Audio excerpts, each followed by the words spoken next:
Narito ang mga pinakamaiinit na balita ngayong tanghali. Magkakasunod na sunog sumiklab sa NCR sa pangatlong araw ng Fire Prevention Month. Ilang Metro Manila LGU nagsuspende ng klase dahil sa mataas na heat index. Pag-asa nagbabala sa posibleng pagtaas pa ng damang init sa mga susunod na araw. Higit pisong rollback sa kerosene, aarangkada bukas. Gasolina at diesel, may tapyas presyo rin. Sa MBC TV correspondents, shuttle bus nahulog sa bangin sa Morong Bataan, 4 sugatan. Sa MBC TV Sports, Team Liquid PH nanguna sa Week 1 ng MPL Philippines Season 15, Aurora bumawi sa Onyx Philippines. At sa Showbiz Pattern, JB ng GOT7 nagpasiklab sa kanyang tape reload concert sa Pilipinas.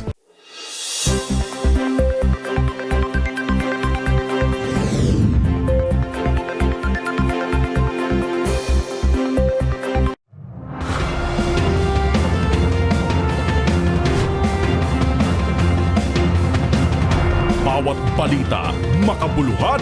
Bawat kwento, makapangyarihan. Boses ng Pilipino para sa Pilipino. Live mula sa MBC TV Studio. MBC TV Network News.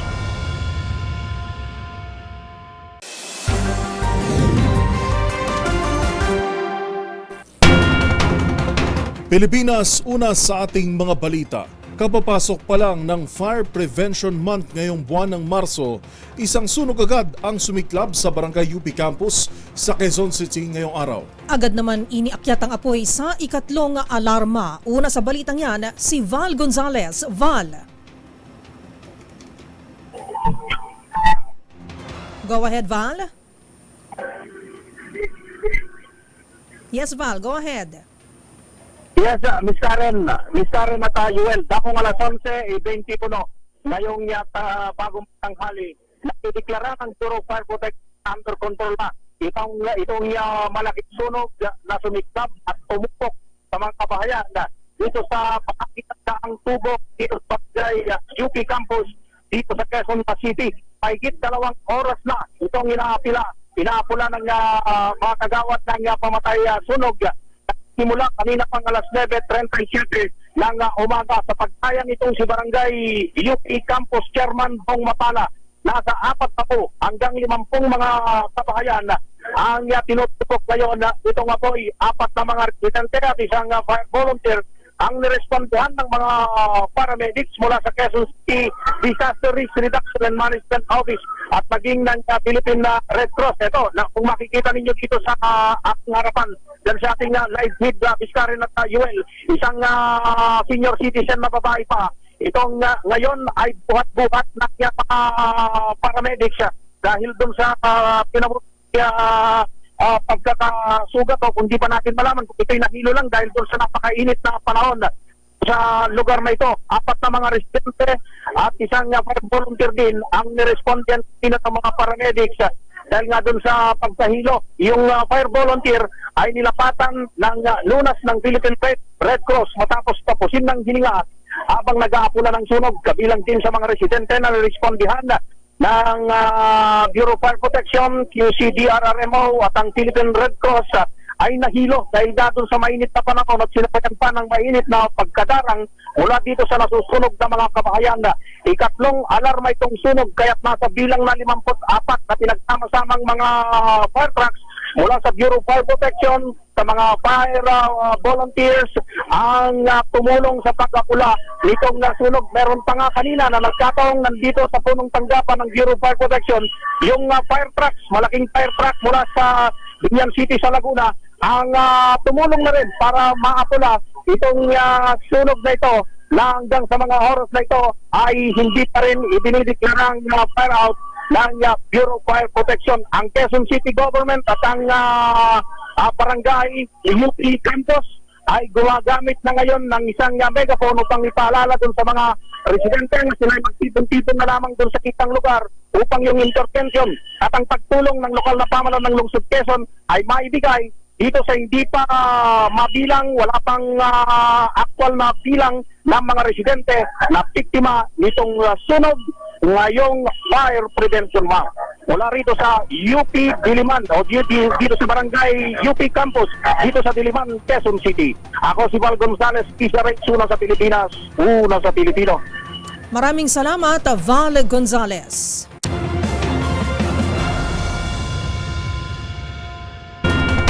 Isa pang sunog na abo ang aabot sa o kabahayan ng aabot sa 120 katao sa sunog na sa Biklab sa Muntinlupa City. Ang buong detalye ihahatid sa atin live ni Giselle Ricafort. Giselle.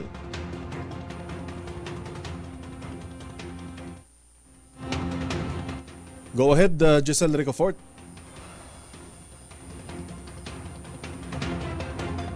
Babalikan natin ang report na yan ni Giselle Ricafort.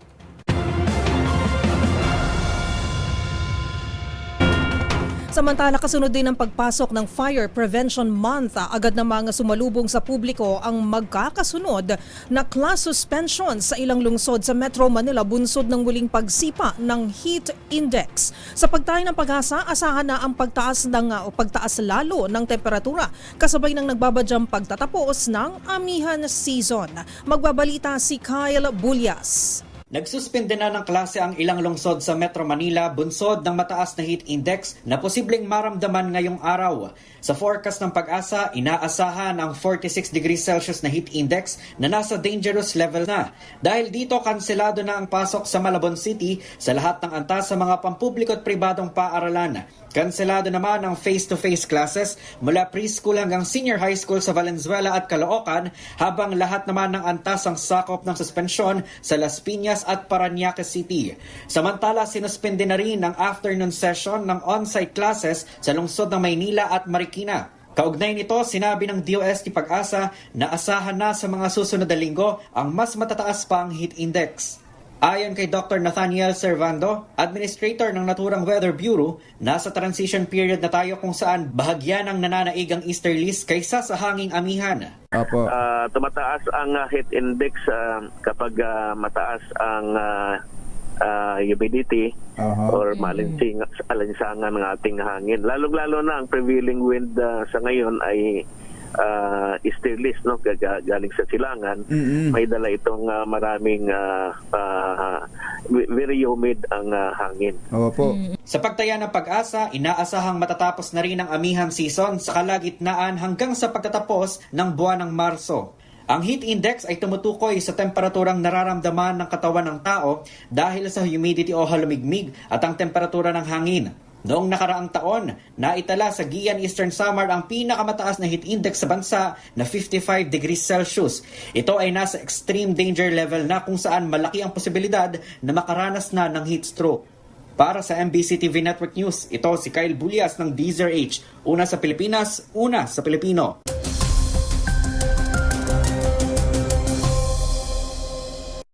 Sa ating ulat panahon, ngayong mainit na araw ng Lunes, suspendido ang klase sa ilang lokal na pamahalaan kasunod ng nagbabalik na mainit at maalinsangang panahon sa halos buong bansa. Epekto ng easterlies sa heat index forecast ng Pag-asa, posibleng pumalo sa 49 degrees Celsius ang heat index sa CLSU Muñoz, Nueva Ecija at 46 degrees Celsius naman sa Science Garden sa Quezon City. Mag-ingat sa banta ng heat exhaustion lalo ngayong tanghali. Asahang magdadala rin ito ng maulap na kalangitan na may kalat-kalat na pagkulog at pagkidlat sa Bicol Region, Eastern Visayas, Caraga at Davao Oriental. Bahagya namang magiging makulimlim na may pulupulong pag-ulan sa Metro Manila at sa nalalabing bahagi ng bansa lalo sa hapon at gabi. Sa pagtaya ng Pag-asa, magpapatuloy ang mainit na panahon sa mga susunod na araw at asahang mapapadalas na rin ang mga pagulan sa hapon lalo na sa Mindanao. Batay sa Tropical Cyclone Climatological Forecast o TRAC ngayong Marso, posibleng magkaroon ng wala o hanggang sa isang bagyo sa loob ng ating Philippine Area of Responsibility. Tinatayang tatawid ito sa Mindanao, Visayas at Palawan. O di naman kaya ay magre-recurve palayo bago pa man maglandfall sa kaulapan o sa bahagi naman ng Pilipinas.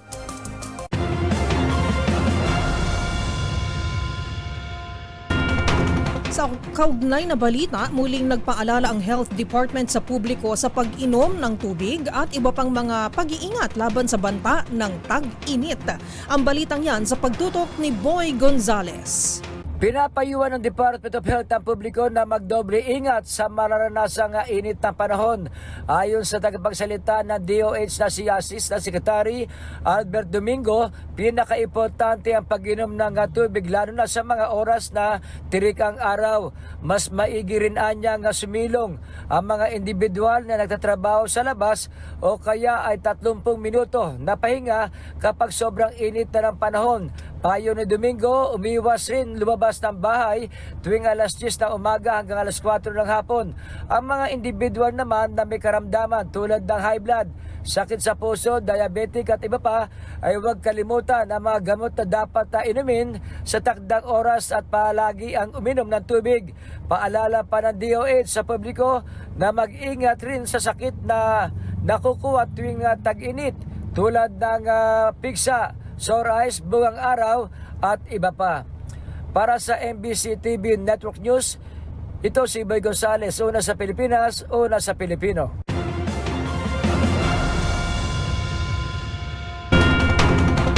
Balikan natin ang sunog na sumiklab kaninang umaga sa bahagi ng Muntinlupa City kung saan naabot sa 120 katao ang nawalan ng bahay. Alamin natin ang update mula kay Giselle Ricafort. Giselle? Nasa 120 katao ang nawala ng tahanan sa malaking sunog sa isang informal settlement sa bahagi ng Sitio Masagana sa Barangay Alabang sa Muntinlupa City. Ayon kay Fire Superintendent Rowena Golod ng Bureau of Fire Protection Muntinlupa, isang individual din ang isinugod sa ospital matapos mag-hyperventilate pero bineberipika pa kung kabilang ito doon sa mga nasunugan. Nasa 50 kabahayan at isang multipurpose hall ang tinupok ng apoy habang tinataya naman na nasa 2 milyong pisong halaga ang mga naabong ari-arian.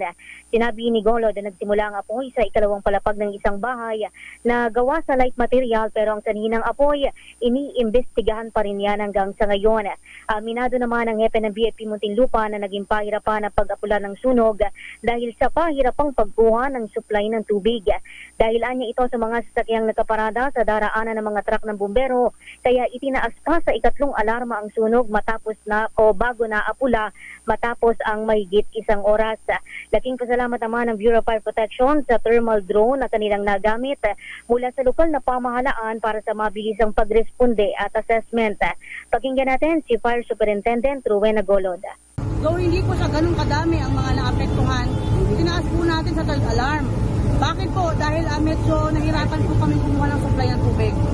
So kung makikita po ninyo sa naging operation namin, napalibutan naman namin yung buong area. That's why this is also a good thing na rin kahit papaano dahil maaga po namin naapula. Para sa MBC TV Network News, ito si Giselle Ricafort para sa DZRH, una sa Pilipinas, una sa Pilipino. Maraming salamat, Giselle Ricafort.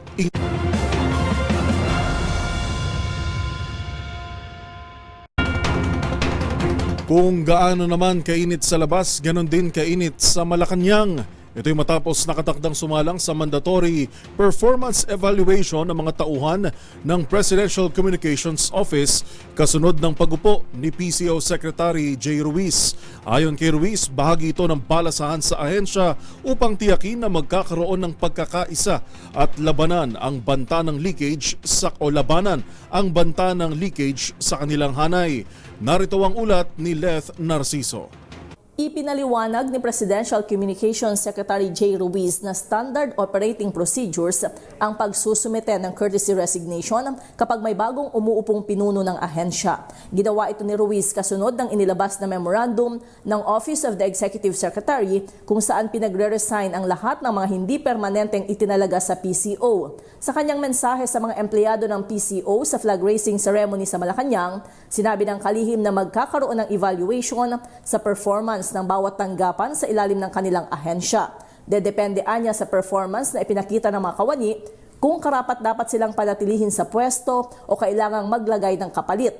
Inabisuhan din ito ang lahat ng mga opisyal at empleyado ng PCO na magdadala siya ng sariling mga tao na kanyang pinagkakatiwalaan. Mahirap naman kasi anyang magtrabaho nang hindi niya kilala ang mga makakasama. Inamin ni Secretary Ruiz na may insidente ng leakages o pagkalat ng sensitibong impormasyon sa PCO. Bukod dito, may nangyayari ring intriga at siraan sa loob ng ahensya, bagay na nakaaapekto sa kanilang trabaho.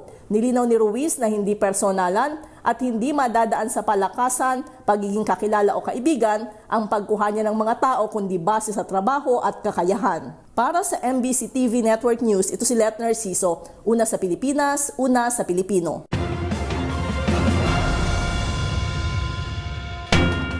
Abiso sa mga motorista, epektibo na bukas unang Martes ng buwan ng Marso ang mahigit pisong rollback sa mga produktong petrolyo.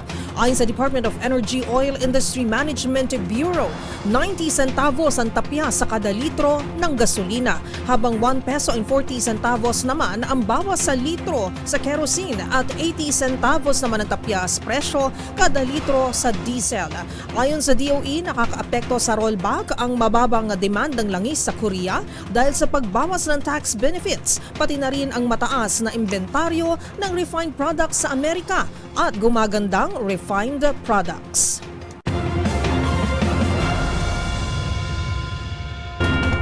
Samantala, niyanig naman ang magnitude 4.5 na lindol ang kanlurang bahagi ng Agno, Pangasinan kaninang alas 5:11 ng umaga. Ayon sa FIVOX, tectonic ang origin ng lindol na may lalim na 18 kilometro. Naramdaman ang malakas na pagyanig sa mga sumusunod na lugar. Intensity force sa Agno, Bani, Burgos at Bulinaw, Pangasinan. Intensity 3 naman sa Anda, Sual, Alaminos, Mabini, Dasol at Infanta sa Pangasinan. Intensity 2 sa Labrador, Lingayen, Bugalyon at Aguilar sa nasabi pa ring probinsya, habang intensity 1 naman sa Bayambang. Wala namang inaasahang pinsala at aftershocks matapos ang nangyaring lindol.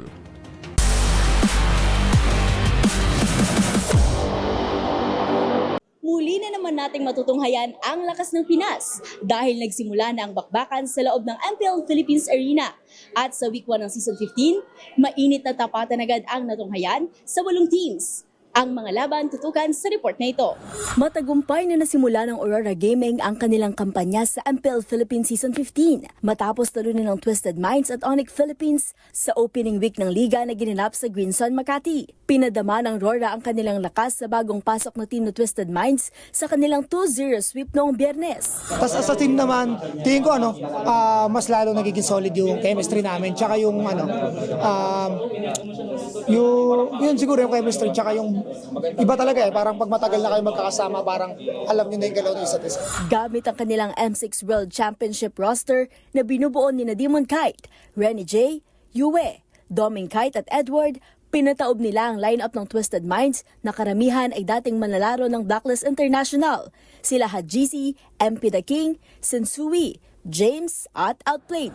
Parang normal lang kasi lagi naman kami nagkakatapat sa normal lang. Masaya naman ako para sa kanila, syempre kasi parang ibang org din, kumbaga makapag-grow din sila. Kasi ganun din talaga parang pagka lumilipad ka ng org talaga, mas mag-iiba din yung mga yung routine mo, yung mo, depende sa rules kasi ng org kumbaga.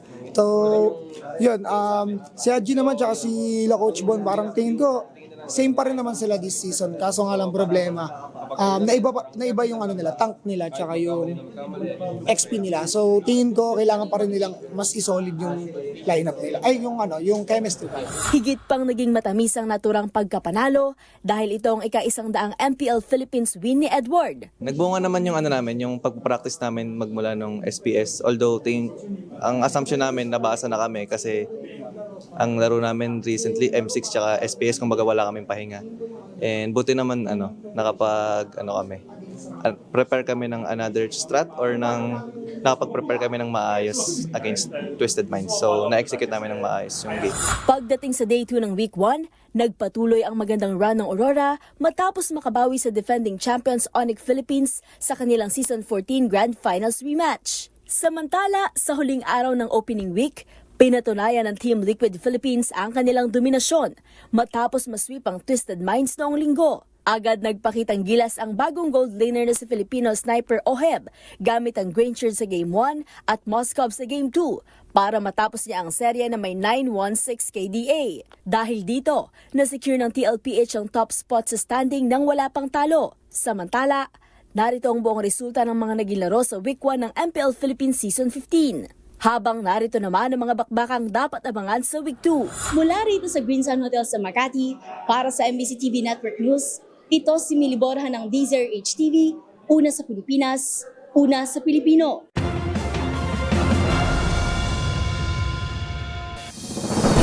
Narito ang mga balitang dapat ninyong abangan mula sa paghahabol sa mga iligal na pogo, mga pigo, nagbabayad rin na bang o nagbabadya rin bang maging problema ng bansa. Sa MBC TV Global, kontrobersyal na Trump-Gaza AI video ni US President Donald Trump, bakit kaya tinawag na insensitive?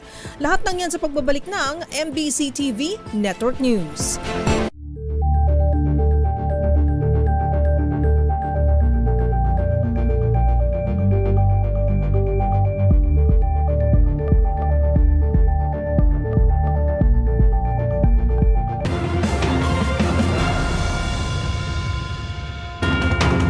From Pogo to Pigo.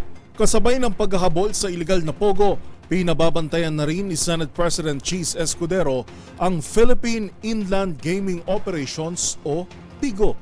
Ayon kay Escudero, kung paano sila naghigpit at bumitaw noon sa mga Pogo, hindi malabong ganun din ang gawin nila sa Pigo sa oras na nakitaan ito ng irregularidad. Magbabalita si Raymond Dadpaas. Ngayon pa lamang ay dapat kumilos na ang pamahalaan at repasuin ang operasyon ng Philippine Inland Gaming Operations o PIGO bago pa man lumala ang problema kaugnay nito. Ito ang deklarasyon ni Senate President Francis Cheese Escudero dahil hindi napapansin ang PIGO dahil nakatutok ang lahat sa masamang epekto ng Philippine Offshore Gaming Operators o POGO. Kinalampag nito ang Philippine Amusement and Gaming Corporation o PAGCOR na maglabas ng cost-benefit analysis sa operation ng online gaming operations ng PIGO na madaling ma-access ng mga Pilipino. Paliwanag ng Pangulo ng Senado kung ang POGO ay mga dayuhan ang nagsusugal at nalulong sa bisyo, sa PIGO ay mga Pilipino na ang nagsusugal dito. Giit ni Escudero kung ano ang naging trato sa POGO ay dapat ganito rin itrato ang PIGO. Gusto nitong makita sa report ng PAGCOR kung magkano ang kinikita sa mga kumpanya ng PIGO na kanilang binigyan ng lisensya at baka ang mga dating kumpanya ng POGO ay sila din ang nasa likod ng operation ngayon ng PIGO. Ganon din ang report ng Bureau of Internal Revenue o BIR kung magkano naman ang kanilang nakukolektang kita sa operation ng mga PIGO companies. Dahil kung kayang tinalikuran ng mga ito ang kita mula sa POGO ay walang dahilan upang kanilang bitawan din ang kita sa PIGO. Suportado ni Senador Grace po ang panawagan ni Senate President Cheese dahil walang mabuting maidudulot ng sugal. Naalarma si po at laging nakikita sa internet ang mga online gaming companies na madaling ma-access kahit ng mga kabataan. Delikado man ito dahil hindi malayong may mga magugumon sa online gambling na dapat seryosong tingnan ng pamahalaan at tuluyan ng ipagbawal. Para sa MBC TV Network News, ito si Raymond Dadpaas ng DZRH, una sa Pilipinas, una sa Pilipino.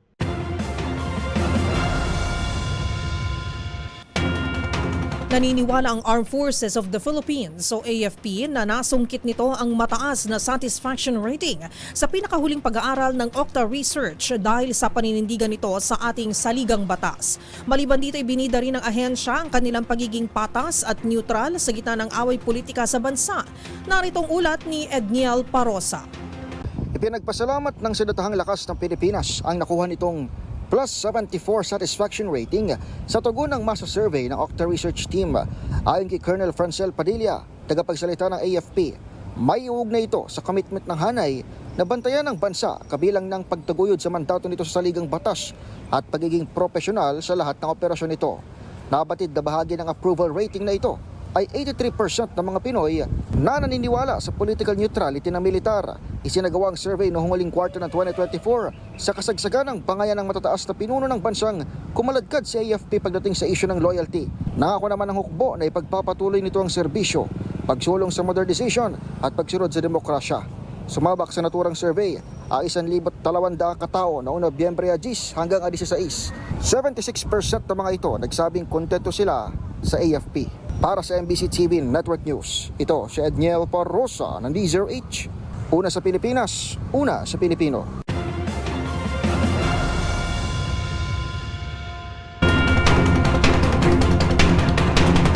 Dapat aksyonan agad lalo't magiging hamon sa Department of National Defense o DND ang pagpapalakas ng ating security protocols. Ito ang paniwala ng isang kongresista kasunod ng pagkakaaresto kamakailan sa mga hinihinalang espiya mula sa China. Ang mga detalye ihahatid ni Milky Regunan. Dapat palakasin ng Department of National Defense ang seguridad sa mahalagang pasilidad ng gobyerno, mga kampo militar at mga embahada sa buong bansa.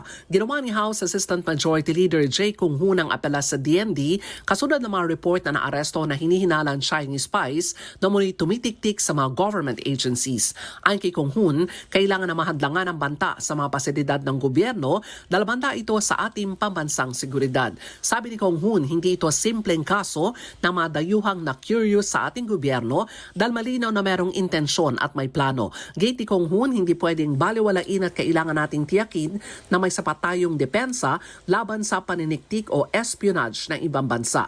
Matatandaan noong February 20, inaresto ng National Bureau of Investigation ang 2 Chinese national at 3 Pilipino dahil sa hinihinalang paglabag sa Espionage Act. Nadiskubre ng NBI na ang grupo ay gumagamit ng mga sasakyang may kasamang international mobile subscriber identity o IMSI catchers, mga aparatong kayang sumagap at makialam sa mobile communications. Para sa MBC TV Network News, ako si Milky Regunan, una sa Pilipinas, una sa Pilipino.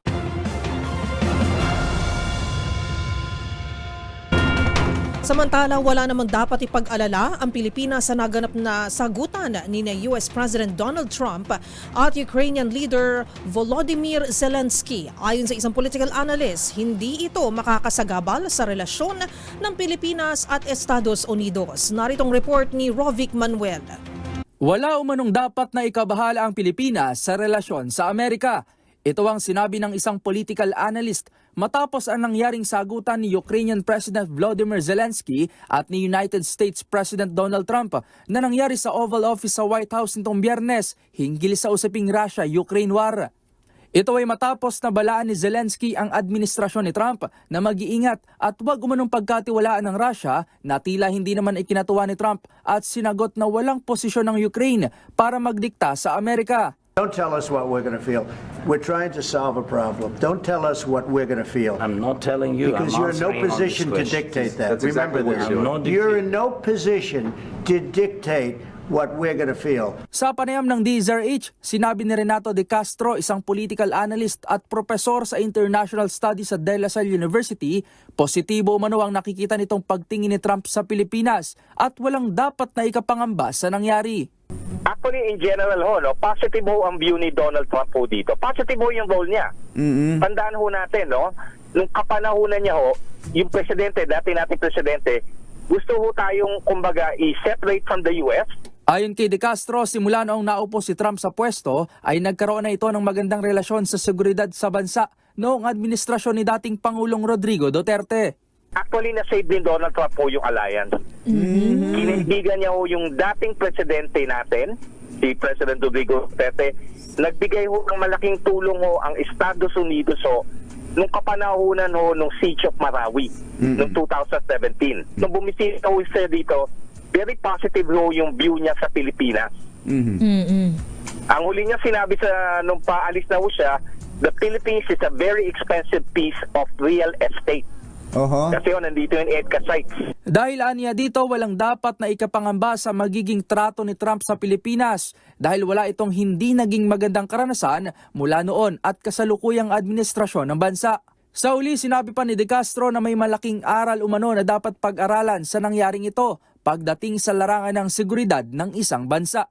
Na talaga at the end of the day, pagdating sa larangan ng security, international relations, we should always rely on our own. Tama. Alliances are convenient if they're available, but at the end of the day, your ally will always look after its own national interests. Tama. Para sa MBC TV Network News, ito si Rovic Manuel ng DZRH TV. Una sa Pilipinas, una sa Pilipino.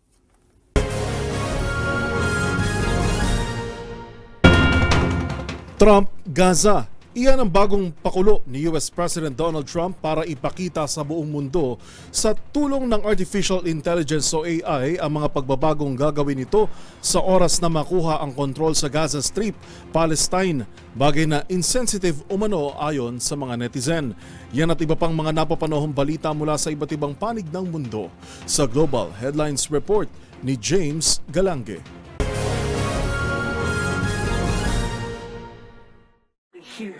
Trump Gaza shining bright, golden future, a brand new light. Feast and dance, the deal is done.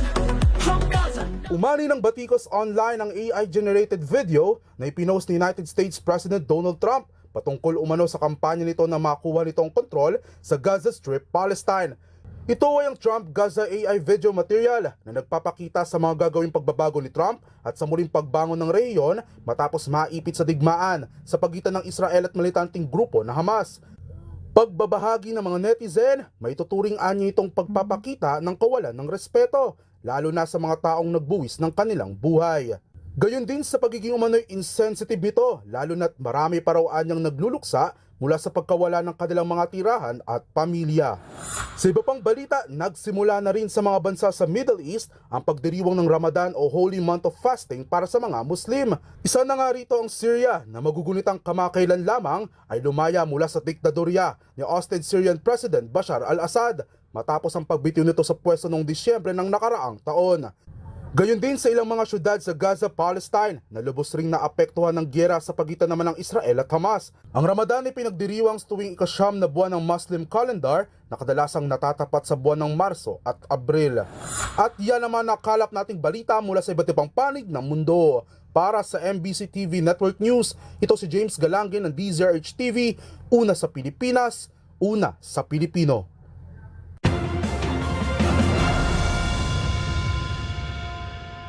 At sa amin pong pagbabalik sa Bakit Ikaw DZRH Election Series, Senatorial Candidate Modi Floranda naniniwalang mass transport ang sagot sa malalang traffic sa Pilipinas. Yan at marami pang iba sa pagbabalik ng MBC TV Network News.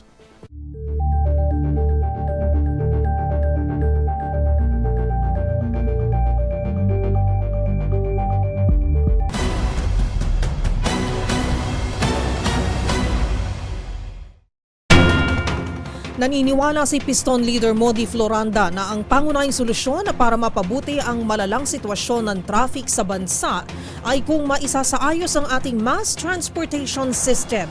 Yan at ang iba pang mga panukala at nais isulong ni Floranda kung mabibigyan ito ng pwesto sa Senado. Alamin sa Bakit Ikaw Special Report ni Wina Hesoro.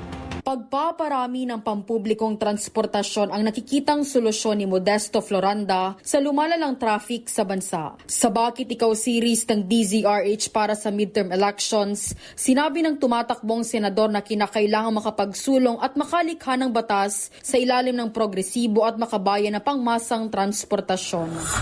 Bakit nagkakaroon ng traffic? Dahil nag-overcrowd. At tingin po natin dito, mas dapat ang pinadadami natin ay yung mga pampublikong transportasyon. Dapat ang paramihin ng ating pamahalaan ay yung pampubliko na public transport para yung may mga pag-aaring kotse o mga private vehicle ay hindi na sila maiengganyo na magdala ng sasakyan.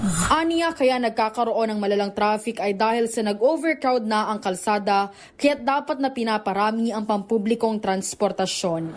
Dahil nga doon sa overcrowd at dahil nakikita naman natin ay nagkukos ng traffic. Ayon pa kay Floranda, una niyang isusulong ang makabayang progresibong public transportation at panatilihin ang kabuhayan at kita ng bawat driver, operator at mga manggagawa.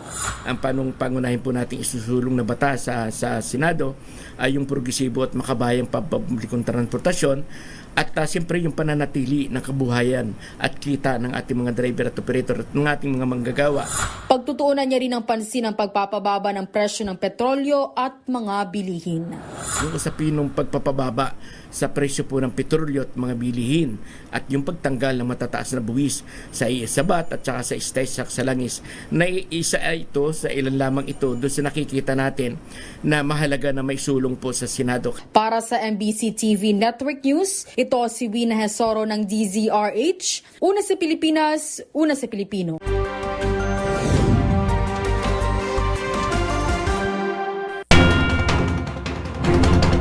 Apat naman ang sugatan matapos mahulog sa bangin ang sinasakyang shuttle bus sa Morong, Bataan. Yan at ang iba pang mga rumarapidong balita mula sa probinsya, hatid ng iba't ibang istasyon sa ilalim ng MBC Media Group.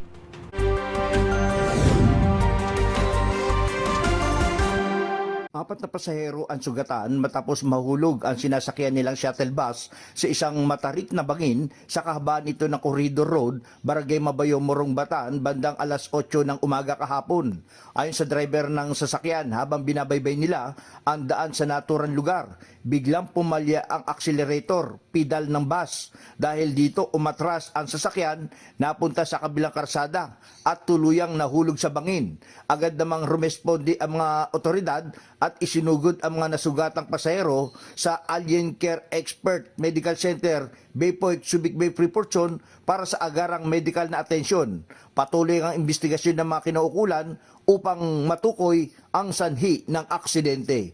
Para sa MBC TV Network News, RH37, Danny Kumilang, una sa Pilipinas, una sa Pilipino. Idiniklara ang dead on arrival na ng attending physician na si Dr. Alvin Palke ng Pusurubio Community Hospital, Pusurubio, Pangasinan ang biktima na si Primitivo Lagmay Jr., 56 anyos, matapos itong magtamo ng sugat sa kanyang ulo. Sanhi ng pagpalo ng suspek na kanyang pinsan na si Jerry Lagmay, 42 anyos, kapwa magsasakat mga residente ng Barangay Pindangan, Season, Pangasinan. Sa ulat ni Season Chief of Police Major Maria Teresa Miemban, naganap ang krimen alas 9:20 ng gabi habang nagiinuman sa kanilang barangay ang magpinsan hanggang sa nauwi sa mainitang pagtatalo ng dalawa kung saan ay nakahagilap ng kahoy na 2x2 ang suspek at ipinalo sa ulo ng biktima sanhi ng agaran itong pagkamatay.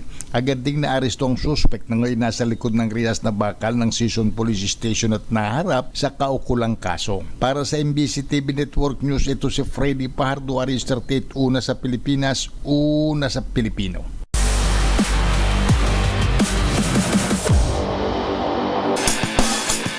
Sa mundo ng basketball, dahil sa inindang injury, hindi na makakapaglaro sa nalalabing bahagi ng PBA Season 49 ang veteran guard ng TNT Tropang Giga na si Jason Castro. Ayon sa team, posible raw kasing umabot sa 6 na buwan ang recovery nito. Ang mga detalye sa report ni Matchpoint, Millie Borja.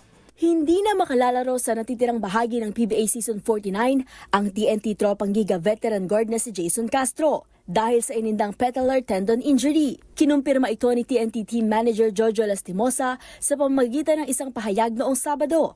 Ayon kay Lastimosa, posibleng umabot sa 10 hanggang 12 buwan ang tagal ng pagkawala ni Castro. Inilabas sa court ang 38-year-old na manlalaro sa pamamagitan ng isang stretcher matapos niyang indahin ng sakit sa Game 2 ng semifinals noong Biyernes. Agad siyang dinala sa ospital para sa karagdagang pagsusuri. Bago matapos ang kanyang laro, nakapagtala si Castro ng 13 points, 5 rebounds and 5 assists. Sa kabila ng pagkawala ni Castro, nakakuha pa rin ng panalo ang Tropang Giga matapos nitong talunin ng Rain or Shine Elasto Painters at 93-91 sa PBA Commissioner's Cup semifinals. At yan ang mga latest updates sa mundo ng sports. Para sa MBC TV Network News, ito si Millie Borja ng DZRH TV, una sa Pilipinas, una sa Pilipino.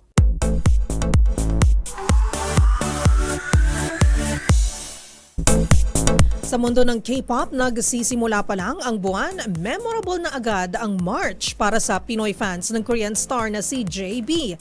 Napuno ng hiyawan at mistulang ocean of green lights ang venue ng concert mula sa agabong light sticks ng fans. Ang mga kaganapan sa Tape Reload in Manila at exclusive interview ni Showbiz Angel sa K-Idol tutukan sa report na ito. Hello, DZRH TV. This is JB from GOT7. Nice to meet you. Tila nasa Cloud9 ang Pinoy fans ng K-pop star na si JB kagabi. Sa kanyang pagbabalik Pinas matapos ang halos 3 taon, halos 3 oras din itong nagpasiklab sa SMX Convention Center. Talagang 10 out of 10 para sa Philo Agasin. Bommies ang visuals, vocals, and dance moves ng leader ng GOT7. We are not GOT7, we are Hot7. Ang tape reload concert ni JB nagmistulang rave party at water festival.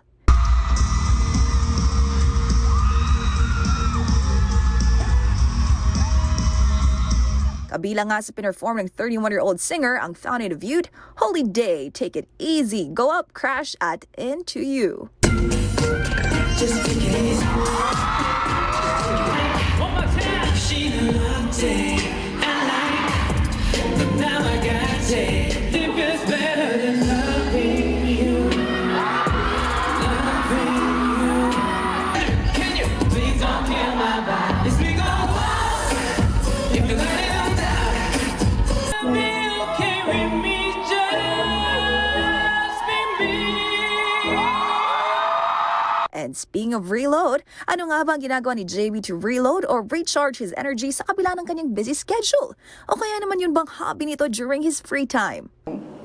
I'm not lying, but it's running and boxing because it really helps me boost my mood, and it also makes me look back on what I did, what I do, what I'm gonna do. It really helps me a lot. In short, cardio really helps me. E ano naman ang difference between leader JB at JB bilang solo artist? Solo artist. As a solo artist, I'm always serious of my decisions, but I try to be more careful, and also I try to put in more of my opinions into it. And as a GOT7, I try to listen to the members' opinions as well, and also apply. Ang aking buong exclusive interview sa K-pop star at may bonus pang This or That Challenge, abangan sa Scene Zone. Samantala, pa ba ang mensahe naman ng Pinoy fans? Seminar natin! Yes! JB Mopa! Kamsahamnida! We love you! Please come back with GOT7! Huling bumisita sa Pinas si JB noong October 2022 bilang bahagi naman ng kanyang tape Press Pause Tour. Habang last year lang nang inilabas ng K-Idol ang kanyang first full-length album na Archive 1 Road Runner. Mahal ko hayo. Para sa MBC TV Network News, ito ang yung showbiz angel ng DZRH TV. Una sa Pilipinas, una sa Pilipino.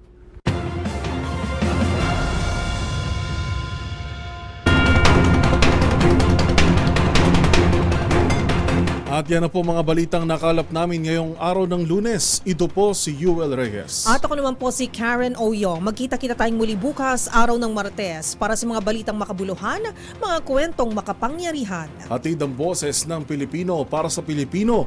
Ito ang MBC TV Network News. Una sa Pilipinas, una sa Pilipino.